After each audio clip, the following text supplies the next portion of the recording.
రాష్ట్రంలో వర్షాభావం నెలకొంటోంది. జలాశయాల్లో నీటి మట్టాలు అడుగంటడంతో నిశ్చిత నీటి వనరుల క్రింద సాగు అనిశ్చితంగా మారింది. గ్రాసం లేక పశువులు సంతలకు తరలిపోతున్నాయి. ఆగస్టు మొదటి వారం గడిచినా పరిస్థితిలో మార్పు లేకపోవడంతో సర్కారు వడివడిగా ప్రత్యామ్నాయ ఏర్పాట్లను చేస్తోంది.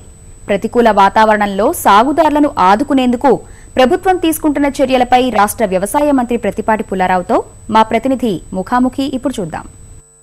నమస్తే అండి. ఈరోజు రాష్ట్రంలో వ్యవసాయ పరిస్థితి ఏ విధంగా ఉంది, ప్రత్యామ్నాయ పంటల ప్రణాళిక ఎంతవరకు అమల్లో కాబోతుంది? ఇప్పుడు ఈరోజు ఉన్నటువంటి వాతావరణ పరిస్థితిని దృష్టిలో పెట్టుకొని 14 రకాల పంటల్ని ప్రత్యామ్నాయ ప్రణాళికగా తయారు చేసి సీడ్ను కూడా సిద్ధం చేశాం. ఆల్రెడీ చిత్తూరు జిల్లాలో పంపిణీ కూడా స్టార్ట్ చేశాం. నిన్న ఉలవలు, జొన్నలు, రాగి, కొర్ర సగం ధరకు ఇస్తున్నాము. 325 మండలాల్లో ఇప్పటికీ వర్షాభావ పరిస్థితులు ఉన్నాయి. అదేవిధంగా ఇప్పుడు 345 మండలాల్లో సఫిషియంట్ ఈ రోజు వరకు నార్మల్, ఎబోవ్ నార్మల్ ఉన్నటువంటి 345 మండలాలు ఉన్నాయి. దాదాపు 19 లక్షల హెక్టార్లలో ఇప్పటికీ సోయింగ్ కూడా అయిపోయింది, విత్తనాలు పెట్టుకోవడం. ప్యాడీ అయితే గత సంవత్సరం ఈ టయానికి ఎంత నాట్లు వేశారో హెక్టార్ కూడా తగ్గకుండా వరి పంట సమానంగా ఉంది. మిగతా పంటలే ఈ వర్షాభావ పరిస్థితుల వలన వ్యత్యాసం వచ్చింది. ప్యాడీలో కూడా తక్కువ రోజులు వచ్చేటువంటి 1010ను కూడా రైతాంగానికి అందుబాటులో ఉంచుతూ ఉన్నాం. స్వల్పకాలిక వరి విత్తనాలు అంటున్నారు. వీటికి సంబంధించిన విత్తనాలని మన దగ్గర అందుబాటులో ఉన్నాయా, లేదా ఇవి ఎక్కడి నుంచి తెప్పించి అందుబాటులో ఉంటాయి? అంటే ఇప్పుడు ఆల్రెడీ మేము స్వల్పకాలిక, ఎందుకంటే తక్కువ రోజులతో వచ్చేటువంటి పంటని ఆ సంబంధించినటువంటి సీడ్ని ఇప్పటికే మేము ప్రొక్యూర్ చేశాం. ఆ ప్రాంతాన్ని బట్టి ఏ రకమైనటువంటి సీడ్ సప్లై చేయాలనో ఆ సీడ్ని మేము అందుబాటులో ఉంచాం. జిల్లాలకు కూడా సప్లై చేస్తూ ఉన్నాం. కర్నూలు జిల్లాలో కేవలం 3 రూపాయలు కూడా ఉల్లిపాయ కొనుగోలు చేయలేనటువంటి పరిస్థితుల నుంచి ఈరోజు 60 రూపాయలు 70 రూపాయలు బయట ఉల్లి ధరలు వస్తున్నాయి. అప్పుడు 3 రూపాయలకు ఉన్నప్పుడు కూడా ఏమాత్రం కొనుగోలు చేయలేదు. అక్కడ కోల్డ్ స్టోరేజ్ సిస్టమ్ లాంటివి ఎందుకు మార్కెటింగ్ శాఖ ఏర్పాటు చేయలేకపోతుంది? చేతులు కాలిన తర్వాత ఇలాంటి పరిస్థితి వచ్చినప్పుడు ఎందుకు ఇంటర్వ్యూట్ అవుతుంది? ఇప్పుడు కోల్డ్ స్టోరేజెస్, రైపనింగ్ ఛాంబర్స్ ఇవన్నీ కూడా రైతులకు అందుబాటులోకి రావాలని ఈ సంవత్సరం godowns, cold storages, ripening chambers 156 కోట్ల రూపాయలు రాష్ట్ర ప్రభుత్వం నుంచి నిధులు కేటాయించాము. అవన్నీ కూడా టెండర్లు కూడా పిలిచాము. ఆ యొక్క ప్రాంతాల్లో కర్నూలు లాంటి, గుంటూరు లాంటి ప్రాంతాల్లో కూడా కోల్డ్ స్టోరేజెస్ని, రైపనింగ్ ఛాంబర్స్ని కూడా ఏర్పాటు చేస్తున్నాం. సమస్యలు వస్తున్నప్పుడు మాత్రమే ప్రభుత్వం మేల్కొంటోంది. మంత్రులు ఇచ్చిన ఆదేశాలు క్షేత్రస్థాయిలో అధికారులు అమలు చేయటం లేదు, పర్యవేక్షించడం లేదు, సమీక్షలుగా సరిపెడుతున్నారనే విమర్శలు. ఇప్పుడు ఉల్లిపాయలు ధర కంట్రోల్ చేశాం. ఈరోజు బయట మార్కెట్ 40 రూపాయలకి నియంత్రించగలిగాం. ఢిల్లీలో 80 రూపాయలు అమ్ముతూ ఉంది. ఈరోజు 20 రూపాయలకి పర్ కిలో సామాన్యుడికి ఉల్లిపాయ అందుబాటులో ఉండేటువంటి విధంగా ప్రభుత్వం చర్యలు తీసుకోవడం జరిగింది. అదేవిధంగా నెక్స్ట్ ఇయర్ డిమాండ్కు సప్లైకి గ్యాప్ ఉందో, గ్యాప్ లేకుండా ఉండేటువంటి దానికి ముందు చూపుతోటి ఇప్పటి నుంచే ఆ ప్రయత్నాలు కూడా కొనసాగిస్తూ ఉన్నాం.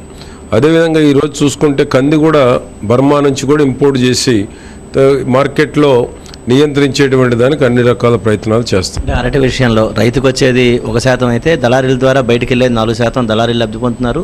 వినియోగదారునికి వచ్చేసరికి రేటు 4 గంటలు ఎక్కువ అవుతుంది. ఈ విషయంలో ప్రభుత్వం ఎందుకు జోక్యం చేసుకోలేకపోతుంది? అంటే ఇప్పుడు అరటి కూడా మార్కెట్లో మేము ఇప్పుడు FEOలను ఏర్పాటు చేస్తూ ఉన్నాం. హైదరాబాద్లో ఒక రేటు ఉంటే, బాంబేలో ఒక రేటు ఉంటే, ఢిల్లీలో ఒక రేటు ఉంటుంది. ఆంధ్రప్రదేశ్లో పండించినటువంటి రైతు దగ్గర మరొక రేటు, లోయెస్ట్ రేటు ఉంటా ఉంది. దానికోసం ఆన్లైన్ మార్కెటింగ్ చేసి FPOల ద్వారా రైతు గిట్టుబాటు ధర రావాలి. ఇటీవల కడప, అనంతపూర్ చూసుకుంటే అరటి టన్ను 5,000 ఉంది. అదే సమయంలో ఢిల్లీలో 13,000 రూపాయలు ఉంది. 13,000 రూపాయల వీళ్ళకి అందాలంటే ఫార్మర్ ప్రొడ్యూసర్ ఆర్గనైజేషన్స్ ఏర్పాటు చేయాలి. దానికోసం ఇప్పుడు ఫార్మర్ ప్రొడ్యూసర్ ఆర్గనైజేషన్ ఏర్పాటు చేస్తున్నాము. అవి ఏర్పడిన తర్వాత ఆన్లైన్లో బిజినెస్ కన్ఫర్మ్ చేసుకుంటే వీళ్ళు కూడా ట్రాన్స్పోర్ట్ బోను ఆ 13,000 రూపాయలు వీళ్ళకి వచ్చేటువంటి అవకాశం ఉంది. పండించినటువంటి ఉత్పత్తులకి ఇంటర్నేషనల్ మార్కెట్కి కూడా టైఅప్ చేసేటువంటి దానికి ఇంటర్నేషనల్ బ్రాండెడ్ కంపెనీస్ వాటిని కూడా ఆంధ్రప్రదేశ్లో ల్యాండ్ అయ్యేటువంటి విధంగా, ఆంధ్రప్రదేశ్లో ప్రాసెసింగ్ ఇండస్ట్రీ పెట్టేటువంటి విధంగా చంద్రబాబు గారి ప్రభుత్వంలో అన్ని రకాల ప్రయత్నాలని చేస్తున్నాం. ఇవన్నీ కూడా వర్కౌట్ అయ్యి రైతుకి చేరువు కావడానికి సంవత్సర కాలం మినిమం పడుతుంది. ఈరోజు రాయలసీమలో ఉన్న పరిస్థితిని, అక్కడ ఉన్న రైతుల్ని ఆదుకోవడానికి ఏం చేయబోతున్నారు?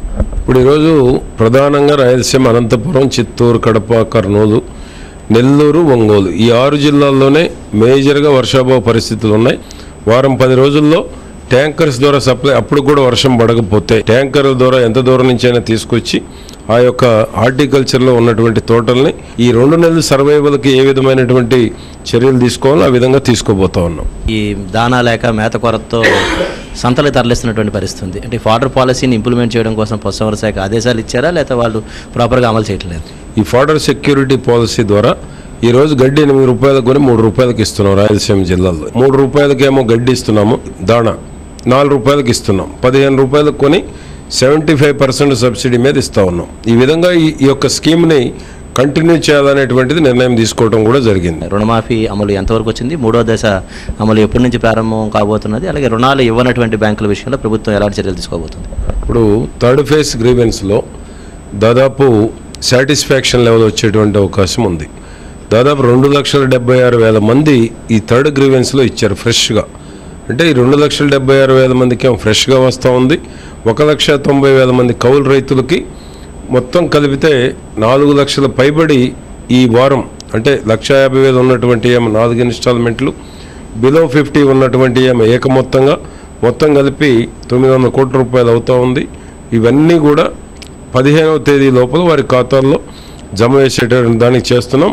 ఈ 4,50,000 ఖాతాలు కనుక కంప్లీట్ చేస్తే ఈ రాష్ట్రంలో 13 జిల్లాల్లో ఇంకా రుణమాఫీ మీద ఎవరైతే ఇంకా అసంతృప్తిగా ఉన్నారో వారందరూ కూడా సాటిస్ఫాక్షన్ లెవెల్ వచ్చేటువంటి అవకాశం ఉంది. రైతులను ఆదుకునేందుకు అవసరమైన అన్ని చర్యలు తీసుకుంటాం. ఇందుకు ఎంత నిధులు ఖర్చైనా వినియోగిస్తామని మంత్రి పత్తిపాటి పుల్లారావు గారు చెప్తున్నారు. గుంటూరు నుంచి కెమెరామెన్ కేశవతో శ్రీనివాస్ మోహన్, ఈటీవీ.